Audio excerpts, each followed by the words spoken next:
Muito bem, estamos de volta. E agora, de volta com os donos da bola, aquela dica que você estava esperando. Você que tem mais de 18 anos pode comprar o seu carro por apenas R$ 299. Olha a surpresa, 121212, achou? É isso mesmo, menos de R$ 10 por dia. Olha a Kate com as chaves aí, ó. Compre agora mesmo o seu Chevrolet novinho com a Brasil ligando para 3003-4443. Se você tem um carro usado, pode usá-lo como lance. E olha só que moleza, com o seu lance, você pode diminuir ainda mais o valor da parcela ou prazo. 3003-4443. Ainda não ligou? Então fique sabendo que quem ligar agora vai comprar um consórcio e concorrer a prêmios de R$ 25 mil toda semana. Imagina você aí, carro novo, 25 mil na mão para gastar como quiser. Você não vai perder, vai. Ligue para 3003-4443. Temos condições especiais para você que é de Governador Valadares. Olha aí, Kate, é a terra onde nasceu sua tia lá. Ligue agora, 3003-4443, seu Chevrolet novo, por menos de R$ 10 por dia, é só na Brasil. Olha a promoção aí, hein? Os 10 primeiros que comprarem um consórcio hoje, o que vai receber? A camisa do seu time de coração. Mostra aí, Kate, olha a camisa aí. Tem do Cruzeiro, líder do Campeonato Brasileiro. Tem do América também. O América que, aliás, começou bem, estreou com o pé direito lá com a chegada do Silas. E tem do Atlético que joga na quinta-feira contra o Coxa aqui no Horto. Meu amigo, se eu não tivesse aqui agora, já estava ligando, hein? Conquiste o seu novo carro agora, ligue e agende uma visita. 3003-4443, você vai ligar agora e não precisa se deslocar, porque os nossos consultores vão até você. 3003-4443, e a Chevrolet Brasil, Zil. Obrigado, Kate. Olha aqui, e quem segura essa raposa, hein? Com a vitória sobre o Flamengo, o Cruzeiro encerrou o primeiro turno na liderança. 4 pontos à frente do segundo colocado. A reportagem é do Mr. Band Luciano Dias. Acompanhe. Disparar na liderança do Brasileirão. Foi com este objetivo que o Cruzeiro entrou em campo para encarar o Flamengo. Equipe de péssima lembrança para o cruzeirense, que eliminou a Raposa da Copa do Brasil. Não tem vingança nenhuma, nem penso nisso. O jogo da Copa do Brasil que passou, sentimento meu e que eu passei para os jogadores, não tem nada a ver com revanchismo. Vamos jogar o jogo do Brasileiro, que é decisivo e que a gente precisa ganhar. Parecia a tarde de Everton Ribeiro, o jogador que marcou este golaço contra o próprio Flamengo pela Copa do Brasil. E por causa da pintura, foi homenageado com uma placa no Mineirão. Durante a partida, o camisa 17 fez belos dribles, desconcertantes, finalizações com perigo, mas nada de gol. No final do primeiro tempo, o Nilton mandou essa na trave. Faltava acertar a pontaria. Até agora, a gente criou, mas não foi muito eficiente. Mas vamos escutar aí o que o professor tem a dizer para melhorar. E Goulart deve ter ouvido Marcelo Oliveira mesmo. O gol do camisa 31 não demorou.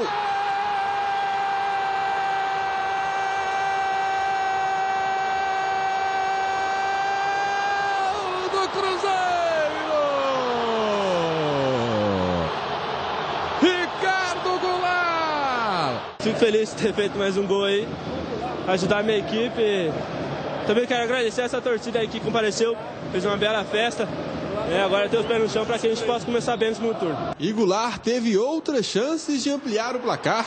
O William também teve, mandou na trave e ficou nisso. O time das goleadas no Brasileirão venceu por 1-0. Placar magro que tem sabor de goleada. Pelas dificuldades, pelas circunstâncias e por um erro ou outro ali no capricho na hora de finalizar, eu acho que às vezes tem que se conviver com isso, e o torcedor teve um comportamento, apesar de eu saber dessa vontade do torcedor de mais gols, ele teve um comportamento que nos contagiou, que o tempo todo cantando, o tempo todo empurrando, entendendo que o time estava retribuindo dentro do campo.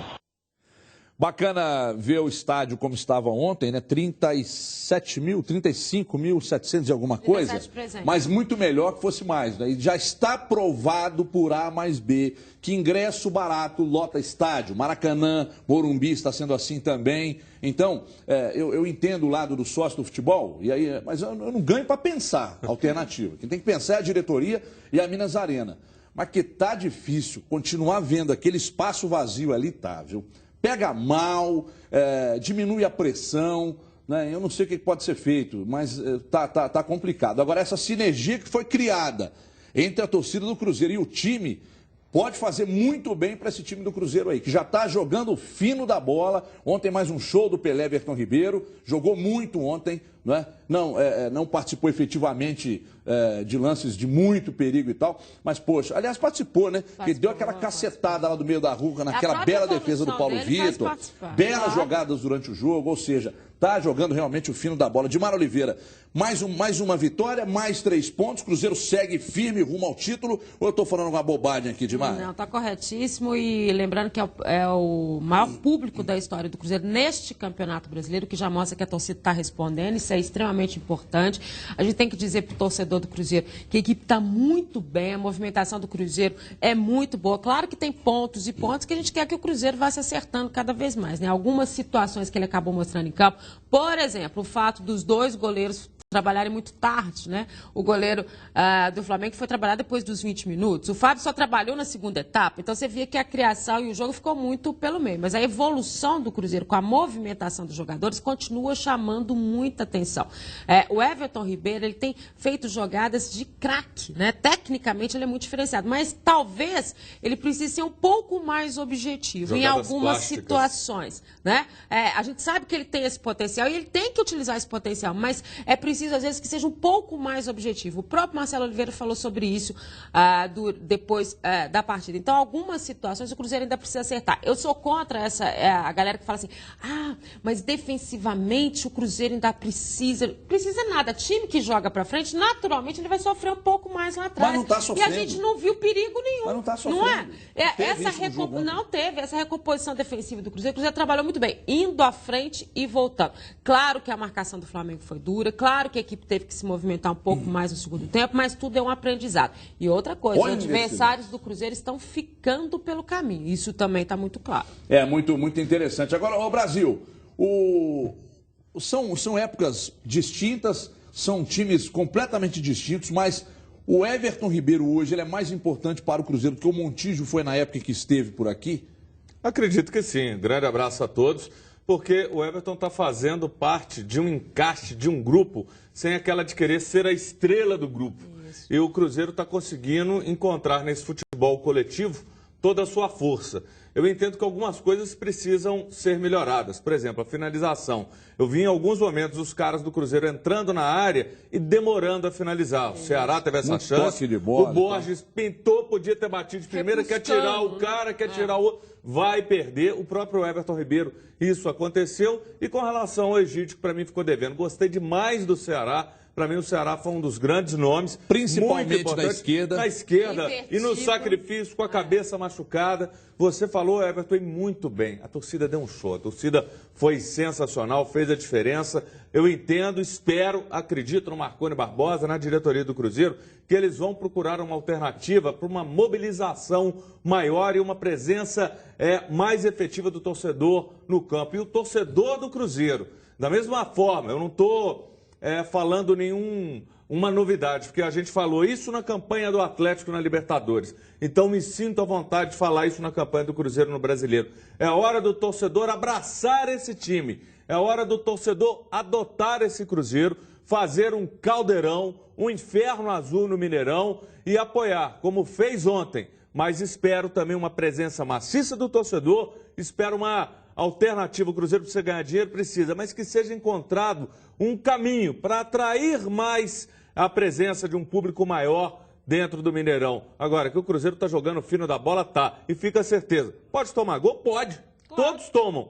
Mas o Cruzeiro vai guardar 1, 2, 3 gols no jogo. Não, e curiosamente que a gente vê muitos criticando o sistema defensivo do Cruzeiro, mas é uma das melhores defesas do campeonato. É isso que não então, dá não sei que tanto desespero.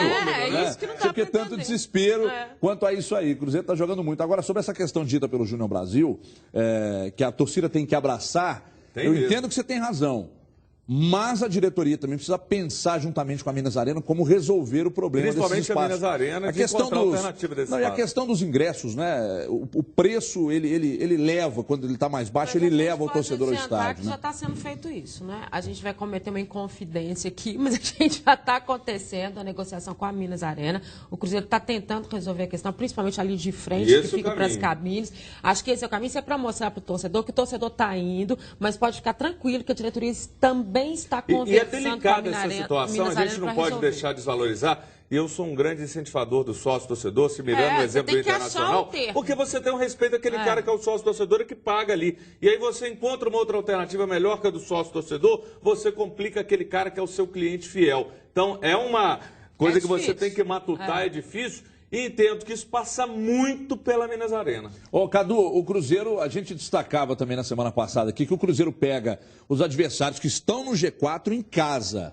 Né? São, de fato, os principais adversários ou você ainda coloca o Corinthians como um adversário forte para o Cruzeiro, principalmente pela força que tem fora dos gramados também e tal? E a questão do Botafogo, que ontem muito desfalcado, ainda assim conseguiu vencer o Criciúma lá em Santa Catarina e também segue perseguindo o Cruzeiro de muito perto. Boa tarde. Boa tarde, Everton. Boa tarde a todos. O Corinthians, em termos de time, é aquele que a gente imaginava seria o principal adversário do Cruzeiro. Só que acontece que ficou muito para trás agora. Está a 10 pontos do Cruzeiro. Então, sinceramente, eu nem coloco todos do G4. Eu coloco Grêmio e Botafogo como os principais adversários do Cruzeiro nesse segundo turno. Porque o Atlético Paranaense merece aplausos, faz uma campanha muito bonita, pode incomodar no G4, pode dar trabalho, mas não para título. Acho que o Atlético Paranaense não consegue chegar para lutar ali até o finalzinho para ser campeão. Agora, o Cruzeiro, nesse fim de primeiro turno, que é sempre um momento para a gente fazer uma reflexão sobre o campeonato como um todo, realmente sobrou na turma. Grande campeonato do Cruzeiro, jogando muito bem. Ontem, no segundo tempo, até voltou aquela história de perder muitos gols que tinha deixado de lado contra o Bahia, por exemplo. Contra o Bahia, o Cruzeiro foi muito eficiente.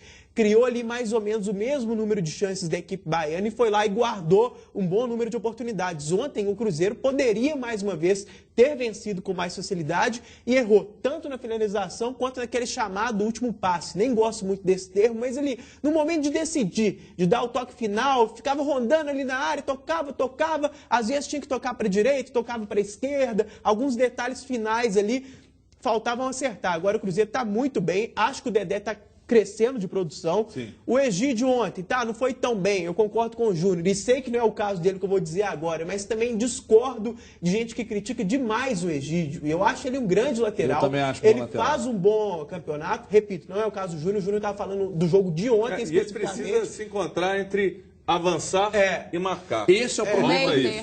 E outra coisa que a gente sempre critica, pega a bola, afunila. Pega a bola, afunila. Mas ele tem um grande valor. Ele tem um grande valor. Essas cobranças de falta que ele faz são completamente diferentes de tudo que a gente vê. Pega ele bola, bate de um jeito. Ele bate de um jeito assim, a bola completamente longe, ele nem cruza, nem chuta direto, ele dá um chute completamente diferente. Então é um grande lateral, é um ponto forte do Cruzeiro. Ele bate de trivela. Ele pega no sexto gomo ali, Cadu. E funciona bem.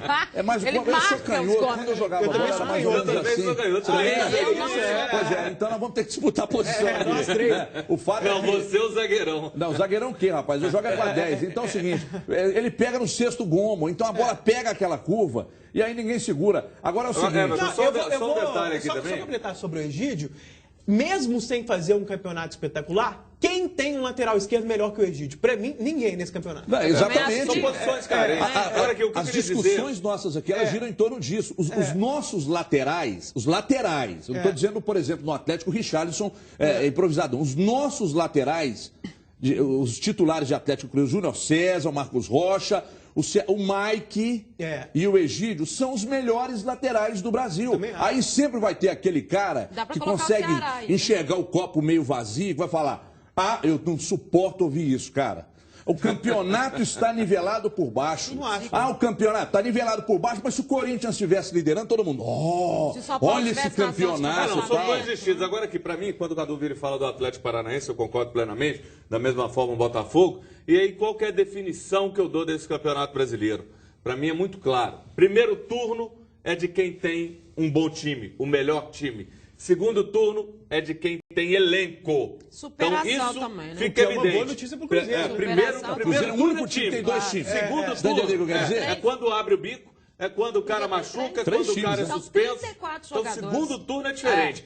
E o Atlético Paranaense, com todo respeito, não tem elenco, para mim é um time que está indo numa superação e essa é a diferença. Aí a gente olha para o Cruzeiro, essas alternativas, você vê o garoto Adson entrando e entrando muito bem. Então um menino que veio do Vasco, o Vasco não aproveitou, isso mostra. Esse é um diferencial evidente do Cruzeiro, o elenco. E segundo turno agora, é do elenco. Gente, então... tem que falar, só para completar isso que o Júnior está falando, muito bem treinado. Não tem como você manter um elenco com essas peças, com essa diversidade de jogadores. Eu estava falando para ele, são 3 times que o Cruzeiro tem. O Marcelo trabalha com 34 jogadores, isso não é fácil. E tá certo, viu, Gilmar? E tá certo. E porque o Marcelo, tá pensando grande, tá pensando na conquista. E o Marcelo momento trabalha de bem com de isso. grana, mas tá certo. Ontem ele disse assim, olha, gente, vocês não sabem, 8 meses, como é difícil você chegar pro jogador que foi titular num dia, você falar para ele assim, olha aqui, você não vai ficar nem no banco nesse jogo. E, assim, e eles estão entendendo. O objetivo isso maior. Isso é o líder. Claro. Isso é o líder. É o que faz cada um entender o seu momento. Agora tem um detalhe. Corta para mim. Corta para mim aqui, ô Cris.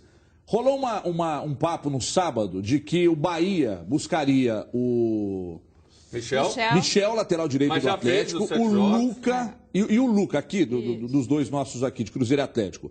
O Michel não pode atuar pelo Campeonato Brasileiro, pelo Bahia, e o Luca, nós falamos com o Alexandre Matos dentro da transmissão da Band News no sábado, e ele negou, disse, não existe a menor possibilidade de negociar o Luca com o Bahia, ele não sai. Então, até para eliminar qualquer tipo de especulação em cima disso. Querer, e outra, o Schmidt lá, que me fugiu o primeiro nome dele, ganhou a eleição lá no Bahia e falou disso lá. Falou, olha, eu pretendo tentar o Luca do Cruzeiro, tentar o Michel lá no Atlético e tal, mas ele se esqueceu de buscar informação sobre os atletas. Isso é coisa de... Ele falou antes e falou depois da eleição também, né? O Cruzeiro tem que se sacrificar, ter um gasto maior, tendo que administrar tudo isso em prol de alguns meses a possibilidade do título, porque você vai abrir mão de um jogador agora que pode ser útil. E está evidente, tem hora que falta peça sim. Quem não tem elenco em quantidade, em qualidade, sobra. Isso é fato. Então tem que segurar a onda mesmo. Vocês sabem o que define bem o Cruzeiro até aqui, porque a gente não sabe o que vai acontecer lá na frente, embora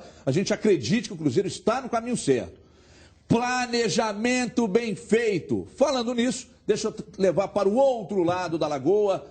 Dos males, aliás, o menor com um gol no finalzinho lá no Barradão, o Galo empatou o jogo contra o Vitória e manteve a invencibilidade, mas uma invencibilidade que vem incomodando a torcida de 8 partidas sem derrotas no Campeonato Brasileiro. Aí você pensa, nossa, espetacular, mas dessas 8 partidas foram nada mais, nada menos que 6 empates, né? Aí está o grande problema. Na tela para você agora a reportagem do jogo do último sábado. Confira aí. Na Bahia, quando cai a chuva forte, é o toró. E foi um desses que castigou Salvador, o gramado do Barradão, os 10 mil torcedores que foram acompanhar a partida entre Vitória e Atlético e, claro, os jogadores. O gramado, que parava a bola, favoreceu o time baiano, que aproveitou e abriu o placar aos 17 minutos. O recuo da zaga para no gramado molhado. O goleiro Vitor parte para a bola, chuta em Dinei. A sobra fica limpa para Marquinhos abrir o placar. Vitória 1-0. No segundo tempo, o Galo reagiu e foi em busca do placar. Conseguiu aos 41 minutos da segunda etapa. A falha agora é da zaga do Vitória. No passe errado de Cadu, Neto Berola não desperdiça e empata o jogo. Placar final 1-1. Emoções diferentes entre as duas equipes ao final do jogo. Se para o Atlético Mineiro o empate foi uma vitória, pela segunda vez seguida o Galo conseguiu reagir a um placar adverso. Para o rubro-negro baiano ficou a frustração de completar 5 rodadas sem vencer no Campeonato Brasileiro. Estou feliz, a equipe se empenhou, se dedicou ao máximo e conseguimos um empate. É sempre bom somar fora de casa. Muito bem, enquanto a gente discute sobre mais um empate do Galo na competição, deixa eu dar meu pitaco aqui. O Fernandinho é um bom jogador, ponto. É habilidoso? É, muito habilidoso. É importante? É, muito importante. Mas ele tira a principal característica do time, que é de toques rápidos, ultrapassagens, velocidade, tira. A bola vem, aí cai no Tardelli, ele mete pro Jô, o Jô escora, solta pro Ronaldinho, ele abre no Fernandinho. Quando ele abre no Fernandinho, a defesa já se recompôs, todo mundo já pegou todo mundo, e aí fica difícil, porque ele prende a bola demais. E outra coisa, ele faz a finta, para no lance, espera a falta. Isso aí vai matar essa frente do Atlético, porque a principal característica desse time no primeiro semestre era exatamente a velocidade. A bola cai no Fernandinho, ela trava, o time fica um pouco mais lento com o Fernandinho. Ele está aprendendo demais a bola. Está aprendendo demais a bola. Então, não adianta. É o Luan que tem as características que se parecem um pouco com as do Bernard, embora o Luan marque melhor que o Bernard, né? É até estranho falar isso, um atacante, né, que tem uma característica de marcação, mas hoje o futebol é assim. Então, não adianta. Se continuar insistindo com o Fernandinho, do jeito que ele está jogando, esse time não vai mudar o jeito de jogar. Vai ser facilmente marcado, como vem sendo depois da entrada do Fernandinho. Ah, mas é bode expiatório. Agora a culpa é dele. A sua frase não, a culpa não é dele. Do jeito que ele está jogando. Do jeito que ele está jogando. Ele precisa mudar. Mas você acredita que ele possa mudar? Claro, isso aí tem que o treinador chegar e falar: Fernandinho, meu querido, deixa eu te falar. Ô, meu querido! Não, meu querido. Deixa eu te falar, a sua chance é o seguinte. Aí você está dizendo que ninguém muda. A gente tem 1000 exemplos que mudam. Fernandinho, daqui para frente você vai soltar mais a bola, vai estar mais ligado. Eu vou te dar essa oportunidade. É importante. Não vai mudar de um dia para o outro. Pum, virou outra pessoa. Não, mas ele pode ser mais trabalhado. Ele pode ser mais exigido. Ele tem que soltar mais a bola, porque ele vai, prende. 1, 2, 3, já está marcado. Não adianta, mas é possível mudar. Eu acredito no potencial dele. Frente, né? Mas aí cabe o treinador mudar. Irritando todo mundo, mudando o contexto de jogo do Atlético. O Atlético, no primeiro tempo, principalmente desse jogo, ficou submisso a uma situação dele. E aí você tem que entender quando o jogador sai de campo e sai irritado, porque ele não vê ninguém passando do lado dele. Mas a culpa não é só do Fernandinho também. Não, você está interpretando mal o que nós estamos falando aqui. O jogo você está interpretando mal. Não. Vamos só também falar que a culpa é do Fernandinho. Você está interpretando mal. Fernandinho é o único vilão. Cuidado com a interpretação. Cuidado. Não pode também ser taxado de vilão. A gente falou Coisa isso, diferente. As laterais foram péssimas. Eu estou falando isso. Eu não posso falar, não. Agora você não vai me deixar falar também, não. Porque eu não posso falar o que eu penso, vai ter que ser o que você pensa. O que eu tenho que falar? Me fala. Você tem que falar que o que foi dito aqui. Você tem que falar que o que foi dito aqui é de que ele não pode ser buscado como bode expiatório desse time. Sim. E que o problema não é o Fernandinho. Não é a maneira que ele está jogando hoje. Também é isso. influencia a no gente briga Atlético tanto que tá jogando porque mal. algumas pessoas não sabem interpretar o que a gente diz. Ainda bem que você me deixou falar, né? Ainda bem que você me deixou falar. Deixa eu ouvir o Cadu Donelli, que de todos vocês é o mais educado, mais equilibrado, né? Não foi criado num caixote de maçã. Ele chama de grosso, de mal educado, que grita, você, Edmara. Agora você é diferente. Não, ainda bem que existe você aqui para trazer essa educação e a paz. Já que nós somos um troglodita macho e um troglodita fêmea. E uma poliglota. O outro diria isso. Olha, eu acho que o Fernandinho tem que soltar mais a bola, sim, ponto. Só que eu acho que você está exagerando um pouco mais. Mas que é isso? Agora conta piada. Peraí. Você chama o cara de educado, na hora que ele vai falar, você ri dele? É porque o Cadu falou um negócio que eu já ouvi realmente. O cara confunde troglodita com poliglota. Olha aqui, você não é loura, mas demorou meia hora para entender o que ele falou, né? Processador, ele é beleza, né? Mas boa, segunda, o Astônia tá cheio, né, Cadu? Tá no próximo livro de Cadu Donelli. Mas ele vou até te copiar no ponto de novo. Ele tá prendendo muita bola? Tá sim, ponto. Rebobina, só que eu acho que você tá exagerando no peso que você tá dando pra isso. Eu acho que não é... Por exemplo, é tão relativo essa questão que o Bernard, do quarteto do Galo, quando ele fazia parte do time, já era o jogador que prendia mais a bola. Era o que tinha mais característica de ir pra cima, jogava pela esquerda, era um jogador aquele que muita gente chama de vertical, de velocidade, já tinha características parecidas com a do Fernandinho. Eu acho que o Cuca, a diretoria, pensou nisso ao contratar o Fernandinho e, pra mim, pensou bem. É um bom jogador, é uma contratação boa, que tá jogando bem, que tem esse defeito. É só falar, prende menos a bola. Se ele continuar assim, Peraí. Então agora eu pergunto ao amigo. Você acha que ele deve ser mantido como titular? Não. Aí, tá vendo? Mas veja bem. Você já gaguejou. Mas é porque o Galo... Não é por ruindade dele, não é por problema dele, mas é porque tem a concorrência do Luan, tem a concorrência do Dátulo, mérito dos outros jogadores também. O Dátulo... Existem alternativas. Existem alternativas. A briga é boa entre esses três. Mas existem alternativas porque ele também é bom e não ganhou a posição. Não é porque o cara prendeu bola. Eu vou dizer mais pra você. Na última quarta-feira, quem esteve no Horto viu que por algumas vezes durante o jogo, o Tardelli se virava pro Fernandinho e falava: Ô meu querido! Vamos marcar, meu querido. Não marcava, e outra cara. Coisa, ficava olhando. E outra coisa, o Fernandinho, durante boa parte do segundo tempo, ele foi o homem mais adiantado do Atlético. Ele não jogou como até porque ele não participa, né? Ele ficou mais como centroavante. Então também é uma característica diferente para entrar nessa avaliação, porque não é a dele. Mas para não ficar só na história do Fernandinho, vamos contar aqui que as laterais foram de novo péssimas. Tardelli mal. O Tardelli, que reclamou das críticas, e depois a gente vai falar sobre isso, muito mal no jogo, independentemente das dificuldades que ele está tendo de ter o Fernandinho do lado ou o Luan do lado. A inocência daquele recuo de bola, e a gente tem que dizer o seguinte, o Guilherme foi, no primeiro tempo, o jogador mais consciente do Atlético, que foi o substituído. Isso também a gente tem que dizer. Também, né? Isso também a gente tem que dizer. O Guilherme foi bem na massa, porque o Ronaldo estava tendo dificuldades com o tipo de gramado, com a marcação que estava forte, e o Guilherme estava auxiliando por ali. E ele foi o substituído. Eu quero saber de vocês daqui a pouco. Esse time do Atlético está passando confiança para o seu torcedor para o Mundial do Japão? Daqui a pouco vocês respondem, porque agora eu quero chamar a atenção do aposentado e da aposentada. Prestem bem atenção nessa notícia. Você que trabalhou durante anos, aposentou pelo INSS, mas que após sua aposentadoria continuou trabalhando ou trabalhou por um período contribuindo para a Previdência Social novamente, você sabia que pode aumentar o seu benefício? Isso mesmo, você aposentado pode trocar a sua aposentadoria antiga por uma mais nova e mais valiosa. Olha aí, isso é a desaposentação legal. Muita atenção, se você é aposentado do INSS e voltou a trabalhar, voltou a contribuir para a Previdência Social, você pode desaposentar. E essa desaposentação é notícia em todos os meios de comunicação do Brasil. Essa é a oportunidade de você, aposentado do INSS, aumentar a sua aposentadoria para até R$ 4.159, como um direito legal. Então, meus amigos, vocês que são aposentados, aposentadas, um alerta.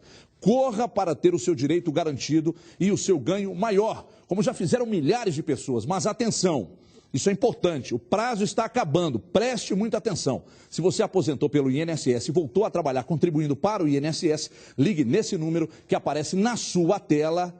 Esse é um direito legal de milhares de aposentados de todo o Brasil. Estão procurando o seu direito? Não perca tempo, ligue agora, requeira a sua desaposentação hoje. Receba um dinheiro que é seu, é somente seu. Ligue agora no 2512-0900, 2512-0900, e lá você poderá agendar uma consulta e se informar de seus direitos. Se o telefone der ocupado, insista.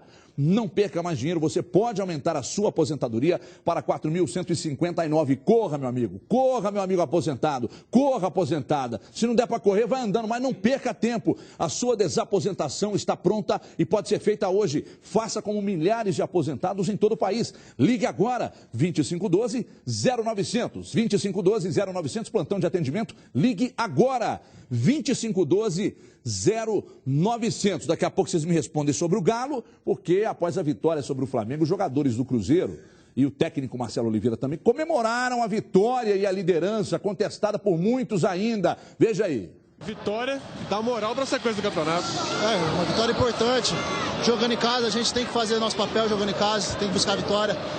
O time do Flamengo é uma equipe experiente. Veio para não tomar gol, mas graças a Deus a gente conseguiu fazer um gol aí. Tivemos a chance até de fazer aí o segundo, mas o importante é os 3 pontos e sem tomar gol, isso que vale. Excelente jogo. Nosso time o tempo todo em cima, não desistimos. E o Goulart fez o gol aí que nos deu a vitória. Ele está de parabéns e parabéns a todo mundo pela vitória. Acho que fechamos com chave de ouro, né?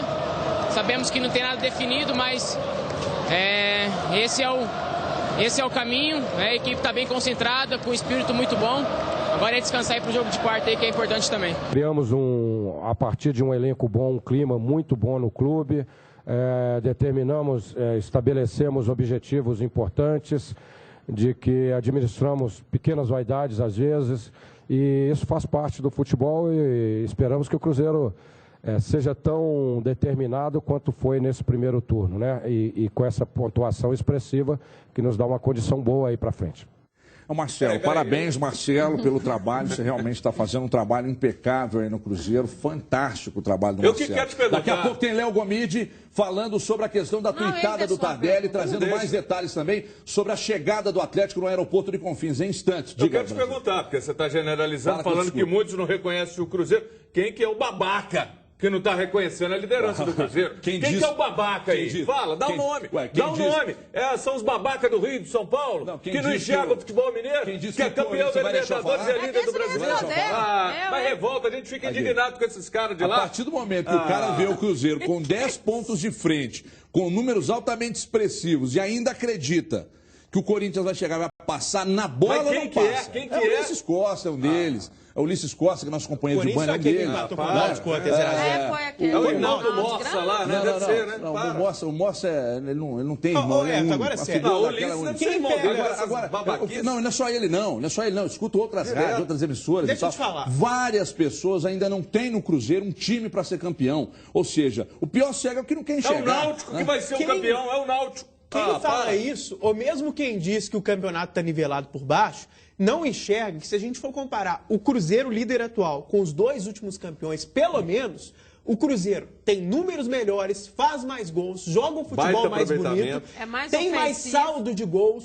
Então, em todos os números é melhor. E para não ficar só nos números, olhando em campo mesmo, rendimento, o Cruzeiro joga mais esse ano do que o Fluminense jogava no ano passado. O Cruzeiro joga mais esse ano do que o Corinthians jogava no ano retrasado. Então, sinceramente, qualquer um desses raciocínios, o campeonato tá fraco, não sei o que, pra mim, não justifica. E a campanha do Cruzeiro desse ano é melhor, é superior à campanha de 2003. Proporcionalmente. Proporcionalmente falando, é melhor. E sabe o que é o problema? Sabe o que é o problema? É que é difícil para os caras entenderem que o foco do futebol está aqui. Isso é gestão, rapaziada. É gestão. O Atlético ganhou a Libertadores, está no Mundial, está na Recopa e está na Libertadores. O Cruzeiro deve ser o campeão brasileiro, porque pelo que a gente está vendo aí, você consegue de casa, em sã consciência, imaginar, ver o Cruzeiro tomando 3 lambadas direto, perdendo? Não dá para imaginar. Sabe por quê? Quando você perde meio time, como o Atlético jogou sábado, por exemplo, sem meio time, 6. Né? Sem 6 titulares. Vá lá. Você empata um joguinho contra o Vitória e tal. Mas o Cruzeiro tem 34 jogadores prontos para serem titulares desse time. E que se você montar 3 times no Campeonato Brasileiro e colocar o Cruzeiro representado por esses 3 times, não vai fazer feio. Então é difícil imaginar e os caras entenderem que o foco é aqui, isso é gestão. Isso começa fora de campo e vai para dentro de campo. Mas os caras têm má vontade.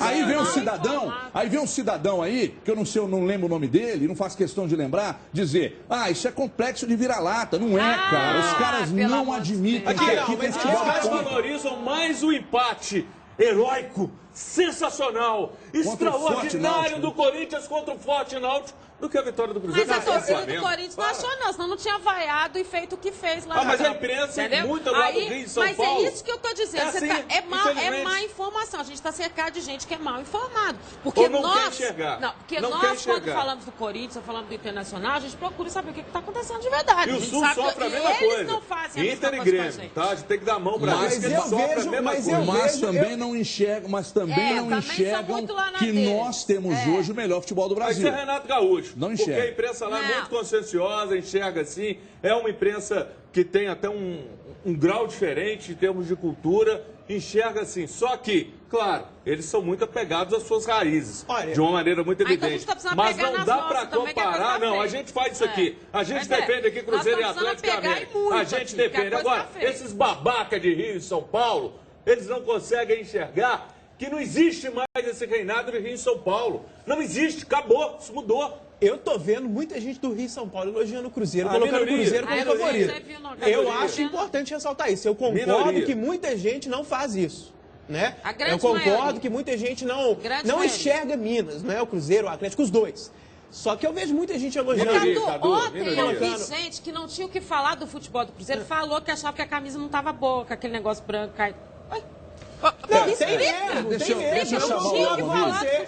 Tem mesmo, isso existe, mas tem uma parte. É a minoria, isso é fato. Que fala bem a minoria sim. E não tem dessa de complexo de vila. E aqui a gente defende, viu? E outra coisa, eu tô me lascando, cara, para o futebol paulista e o carioca. Sabe por quê? Porque eles pensam a mesma coisa da gente. Não, mas só que aqui é diferente, aqui a gente respeita. Não é? Você vê que ninguém faz oba-oba. Eu não vi um torcedor do Cruzeiro, não estou defendendo não, assim como não vi o do Atlético também na Libertadores, principalmente pelo que passou, com oba-oba. Não, já somos campeões, ninguém toma essa e tal. Não tem isso. Por quê? Porque são dois treinadores que conseguem colocar os jogadores com os pés no chão, não é? E automaticamente a torcida vai na onda. E torcedor é passional. Não seria estranho que ele já dissesse, somos campeões e tal. Claro que tem um ou outro torcedor que diz isso, mas na sua maioria, pés no chão. Pés no chão. Deixa eu chamar o Léo Gomide aí, porque no último sábado, depois do empate, mais um empate do Galo contra o Vitória, o Diego Tardelli, atacante do Galo, postou algumas coisas no Twitter e tal, no mínimo curiosas, mas aquele detalhe. Ele disse problemas fora dos gramados. Pode ser problema com o vizinho, pode ser problema com a família, pode ser problema com ele mesmo e tal. Ninguém está insinuando nada, mas o nosso repórter Léo Gomide esteve no desembarque do Atlético e traz mais detalhes agora aqui nos Donos da Bola. Boa tarde, Gomide, direto da redação dos Donos da Bola. Um abraço, Gomide, que beleza, hein, Gomide? Boa tarde, Everton. Boa tarde, Admara, ao Cadu, também a Júnior do Brasil. Estivemos lá no aeroporto de Confins ontem para acompanhar esse desembarque do Atlético. Como vocês ressaltaram, são 8 jogos sem nenhuma derrota no Campeonato Brasileiro, mas acumulando empates, né? O Atlético não vence. Conseguiu vencer o Bahia e também a Portuguesa. A Portuguesa, que inclusive está na zona de rebaixamento do Campeonato Brasileiro. O Atlético caiu mais uma posição. Agora é o primeiro clube fora aí da zona de rebaixamento do Campeonato Nacional. E estivemos lá para saber qual seria o problema extra-campo aí do Diego Tardelli, que acabou, após a partida, falando que a torcida não sabe o que acontece fora dos gramados, que o rendimento dele não é como o da Libertadores da América, mas ele não quis conversar com a imprensa. E não foi pelo número de jornalistas que lá estiveram, pois somente a reportagem da Rádio Band News FM, mais um veículo de comunicação, estiveram lá para acompanhar esse desembarque do Atlético. Não foram todos os jogadores que retornaram a Belo Horizonte, mas disse que estava cansado, não queria falar. A gente tentou com jeito ser político com o Tardelli, e aí ele foi protegido pelo Luan.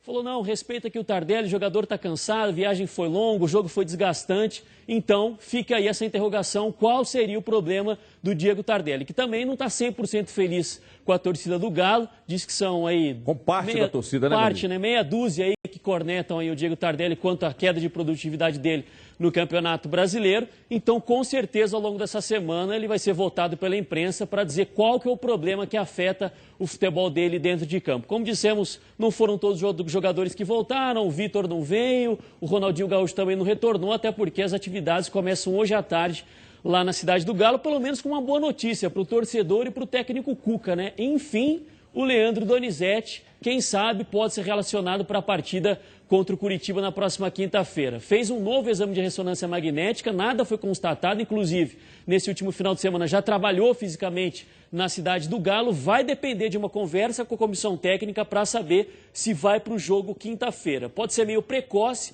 já que a lesão foi grave, então contra o Grêmio, aí sim, já são grandes as possibilidades do Leandro Donizete ser titular ou ao menos ficar no banco de reservas, Everton. Beleza, Gomide, seu cabelo está cada vez melhor, hein, Gomide? Obrigado. Tem um produtinho agora que chama Antifrizz, que você joga, ele dá uma baixada na lã, Gomide. Tá que nem meu Yorkshire lá em casa. Júnior Brasil, daqui a pouco a gente volta com o Léo Gomide lá. O Luiz Caldas da reportagem. Você lembra do Luiz Caldas? Lembro. Tá, o cabelo tá que nem. O que você acha que pode estar acontecendo? É difícil a gente levantar essas questões, né? Porque problema fora do gramado pode ser, um monte de coisas, né? Mas muita gente está relacionando as declarações do Tardelli a problemas no grupo. E nós conversamos aqui, o Maluf esteve aqui, né? A gente tem contatos com alguns jogadores e tal, e está todo mundo dizendo que o clima está sensacional. Inclusive gente ligada a jogadores lá dentro, né? Falando, olha, o clima, com respeito ao clima dentro do clube, não tem absolutamente nada a ver. E aí, Brasil? Sem fazer onda, mas clima sensacional, com maus resultados, eu não acredito. Porque todo mundo tem que estar preocupado, sem dormir, querendo dar uma resposta dentro de campo. Confusão. Sim, mas o que eu estou dizendo é com relação a isso. Porque se você é um profissional e você não consegue obter um bom resultado, você tem que estar com a cabeça quente, você tem que estar vivendo um momento de cobrança, o Cuca tem que estar cobrando, todo mundo cobrando. Então, nesse sentido, existe uma pressão para que ocorra o bom resultado. Agora, o que o Tardelli tem que entender e deixar isso muito claro é o seguinte: o torcedor é passional, o torcedor em momento algum invalidou o que ele fez pelo Atlético. Em momento algum isso foi colocado à prova, porque obteve a Libertadores, são caras que são ídolos, entraram para a história, o grande time do Atlético dos últimos anos. Isso não tem nada a ver. Agora, o futebol pífio apresentado pelo Atlético, os problemas do Atlético, a falta do encontro com a vitória, é isso que o torcedor está cobrando. E o jogador tem que entender, sim, que o torcedor cobra Quando o time não vai bem, quando ele percebe que o rendimento poderia ser um pouco diferente. Então isso é normal. Isso é o futebol. Isso é da profissão dele, pô. Disso, tá? Ela é experiente para saber torcedor. O torcedor tem que tá reclamar mesmo, tá insatisfeito com o time. Cadu, eu vou chamar a sua atenção. Põe na tela de novo aí, por gentileza, os tweets aí do grande Tardelli, olha lá, da minha pessoa, não sei o que, enfim. Parabéns a todos hoje pela entrega, empate com sabor de vitória. Eu discordo, Tardelli, não foi sabor de vitória coisa nenhuma, devido à situação do gramado, tá? Vivendo e muito, a gente não sabe o que acontece fora dos gramados, enquanto eu estiver jogando, falta de... é de baixo. Então vamos lá, então. É de baixo para cima, porque eu sou um analfabeto nesse negócio de Twitter, não sei nada disso, eu quase não tuito. E mente muito. Olha aqui, também, triste né? com alguns comentários aqui, mas eu sei que, no caso ali tá, é meia dúzia que tem a memória curta e são ingratos, mas reconheço o momento que estou vivendo. Cadê lá em cima? Ah, sim. E muita gente não sabe o que acontece fora dos gramados, enquanto eu estiver jogando, falta de vontade, não faltará, isso não é da minha pessoa. Parabéns a todos. E aí? É difícil especular sobre isso aí, que tá tudo muito vago, esses comentários aqui. Quais comentários? Eu não sei o que ele quer dizer. Agora, para olhar um pouco o lado do jogador também, para quem critica de modo muito geral o Tardelli, por exemplo, por causa de uma, duas partidas ruins, aí sim é injusto. A gente não pode pensar futebol de forma tão imediatista assim. A gente já utiliza esse raciocínio para treinador. Vira e mexe, a gente fala, pô, a gente tem que mudar essa cultura de perde 1, 2 jogos, tem que trocar o treinador. Isso tem que valer para o jogador também. O cara joga meses e meses, o fino da bola, jogando pra caramba, nível de seleção brasileira. 2, 3 jogos ele joga mal, você tem que falar que ele jogou mal naquele jogo. Não é dizer, tem que tirar do time, é péssimo. Não é isso. Você não tem que validar, mas também não tem que validar o direito do torcedor de manifestar e de cobrar. Mas ele não sabe disso, com a experiência toda dele, que o torcedor age no impulso? Isso que eu acho que é isso que ele tem que ter noção. Ele se referiu especificamente à torcida. As críticas que ele estava falando é porque durante o jogo as redes sociais se encheram de críticas ao que o Tardelli estava fazendo em campo, então ele se referiu diretamente ao torcedor. E acho o seguinte, ninguém esquece, ninguém vai esquecer o que o Tardelli fez, como o Tardelli não esqueceu de jogar bola. A gente sabe que ele está sendo prejudicado também por um esquema de jogo do Atlético e por não ter com quem jogar. Ponto. Isso é uma situação. Até porque não tem Agora, ele é experiente demais para poder sentir dessa forma. Também como é experiente demais para dar uma declaração que ele dá dessa, colocando uma interrogação no que estaria acontecendo. E outra coisa que é importante salientar, é muito fácil torcer pelo Twitter, é uma delícia. Claro. Em casa, sentadinho, só com o smartphone cornetando, não é? Porque tem gente que escreve muita coisa positiva ali, mas muita gente também, o torcedor de Twitter. Não, eu não vou no estádio porque eu jogo a 9h50, então eu entendo perfeitamente, eu não tenho metrô para voltar e tal, tudo bem. Mas torcer pelo Twitter também, ficar cornetando imprensa e jogador também é uma delícia. A grande definição do que eu falo sobre o que é o Twitter é o seguinte, você quer ver um homem ficar muito másculo? Não dá Viagra para ele, não. Dá um Twitter. Porque no Twitter ele é homem, chega e pororô, você não sei o quê, você... Agora ele te encontra... Ô, Dimara, tira uma foto comigo, minha querida. Não, agora ele volta para a rede social, ele é mais Twitter, homem que os outros, ele é mais homem até que em grupo. Porque então, no grupo você perde a individualidade coletiva. Mas o Twitter tem esse problema. Eu puxei aqui, apareceu na câmera do Brasil. Mostra aqui, ô detetive, por favor. Participe da promoção de hoje do Parque Guanabara. Você concorre a R$120 em Divercards para brincar no parque mais tradicional de Belo Horizonte. Você pode conferir, inclusive, o Mistério da Monga, a Origem, que é uma atração à parte. Não está incluída nos ingressos da promoção dos Divercards. Mas ligue agora e concorra a ingressos para outros brinquedos. O Mistério da Monga, a Origem, é uma atração nova que explica como tudo começou. Não tem nada a ver com aquela antiga Monga que tinha lá no próprio Parque Guanabara, não. O Mistério da Monga, a Origem, é no Parque Guanabara, arrepios para toda a família. Então participa. Aliás, ô Comini, tá pedindo para ligar aqui, mas o cara vai ligar em qual telefone? Vai participar como? Me explica aí, me dá um norte aqui. Então, pelo Twitter? Então vamos pelo Twitter, então, no @osdonosdabola_mg. @osdonosdabola_mg.